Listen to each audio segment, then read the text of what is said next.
to consider the Lebanese government illegitimate and...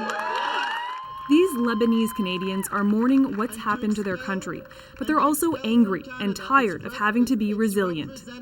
It has been like 50 years now that the Lebanese, they see their country destroyed, and then they rebuild it, and then it's destroyed, and they then rebuild it. Is this resilience? This is pain. This is suffering. This is each generation has to take its own part of this misery. They gathered outside the Consulate General in Montreal to call on Canada to kick out Lebanon's ambassador to Ottawa and the consuls general across the country. The Lebanese government cannot remain in power. It cannot survive without international support.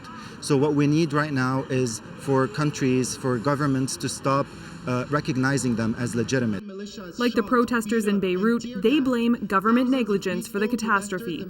I have family members who saw their homes destroyed, who just left the hospital and went to the streets yesterday and then were met with more violence. The Office of Canada's Foreign Affairs Minister says they're concerned about conditions in the country and that Canada will continue to support the people of Lebanon in their efforts to bring about significant political and economic change in their country, and will also continue to advocate with the Lebanese government to these ends.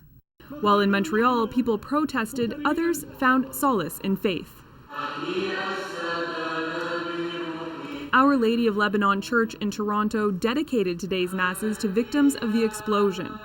But after days of vigils and grieving, some are losing patience and they're demanding more for Lebanon's government to go. They don't treat us as human beings. They don't care. They just care about filling their own pockets. Jayla Bernstein, CBC News, Montreal.